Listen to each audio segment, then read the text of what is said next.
Hey, welcome back. I'm Ron Evans with Ron Evans Realty, and I wanted to hop on here and record a video today that goes along with a new blog post that I just dropped on my website. Link will be below here in the YouTube comments and description. And so I want to talk a little bit about the benefits of downsizing to a smaller home.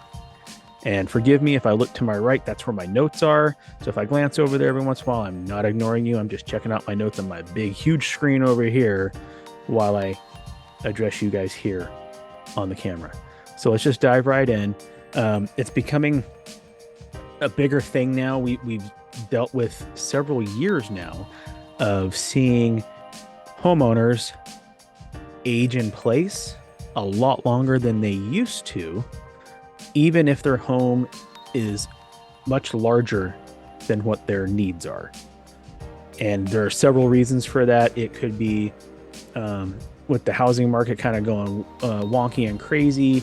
Can they really trust themselves to be able to buy and sell at the same time? Are they going to lose any money? Taxes, all kinds of different things.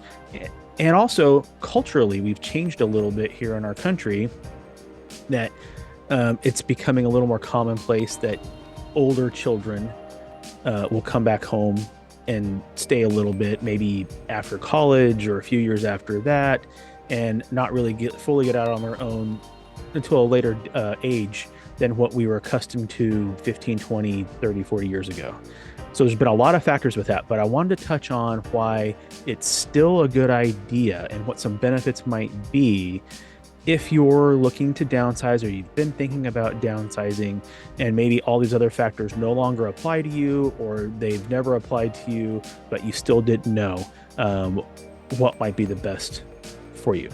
So let's dive right in. So here are some benefits to downsizing to a smaller home. And let's just get finances out of the way immediately.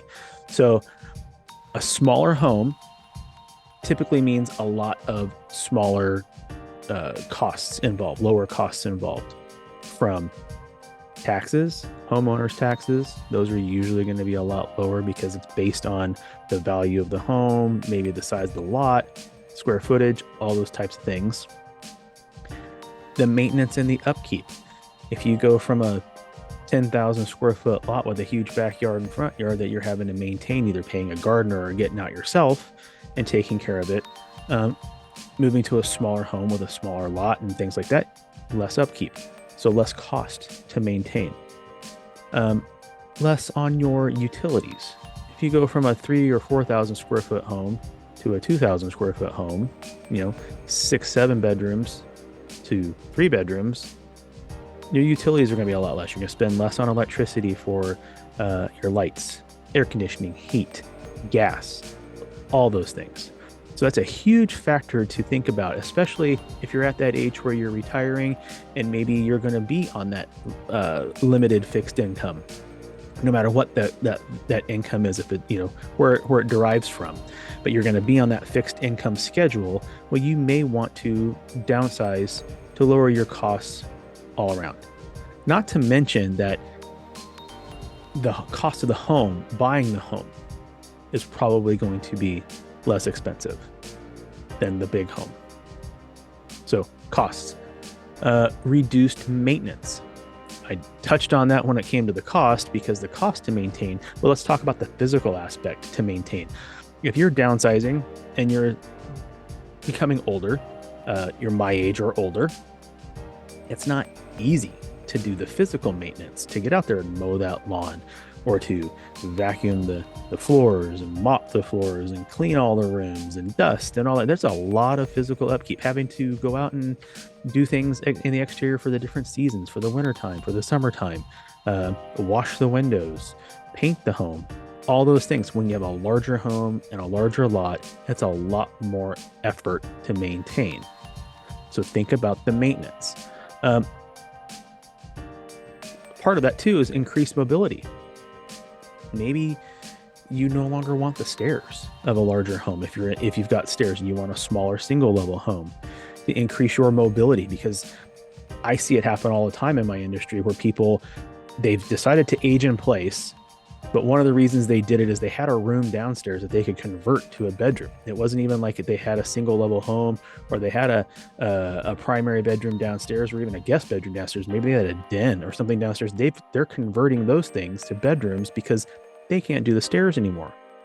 So you can increase your mobility and have the ability to use your whole home if you choose to downsize, if the larger home is causing you problems with your mobility. Simplified living.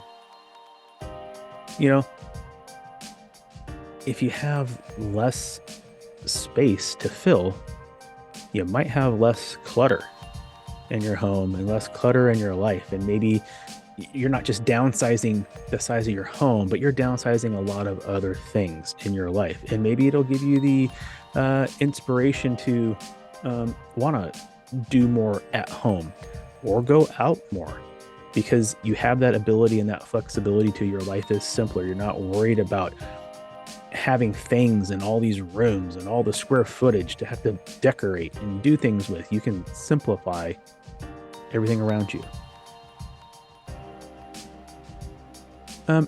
Increased sense of community. This is a little bit, you got to think about this one a little bit, but when you have a larger home, you've got those 4 bedrooms, 5 bedrooms, 6 bedrooms, whatever. Say you have guests come over or you're entertaining. Well, you got a lot of room to really spread out. But if you have a smaller home,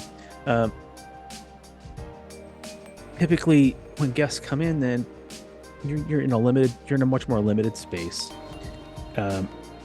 You can communicate with people in your home easier, coming and going. On top of that, smaller homes, whether you're in a retirement area or not, usually neighborhoods of smaller homes are smaller neighborhoods. They're tighter neighborhoods. So there's another sense of community in that regard. Larger homes, larger lots. If you got 10, 15,000 square foot lots everywhere, well, you're going to have fewer homes on the block, fewer homes in the neighborhood, less opportunity to meet your neighbors, hang out with your neighbors with ease. It takes more effort. But if you're in a smaller home in that type of a community, well, maybe everyone's outside all the time. You're hanging out in the cul-de-sac. You're having parties. You're having celebrations. Your 4th of July, Christmas, what have you. So an increased sense of community inside and outside because you downsize to a smaller home. Environmental benefits.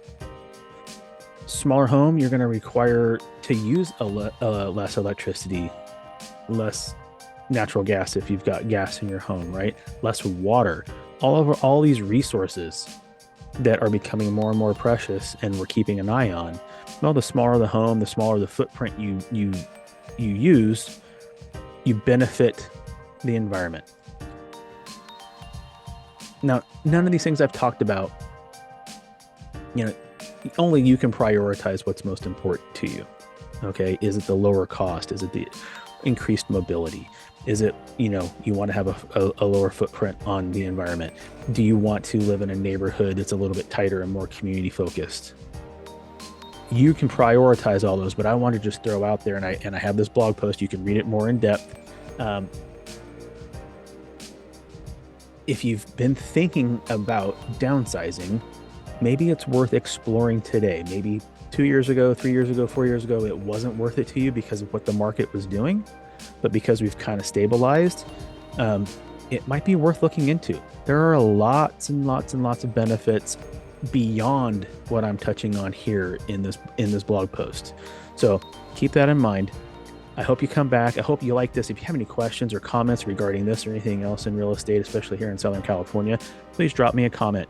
I would love to get in touch with you and communicate. Take care.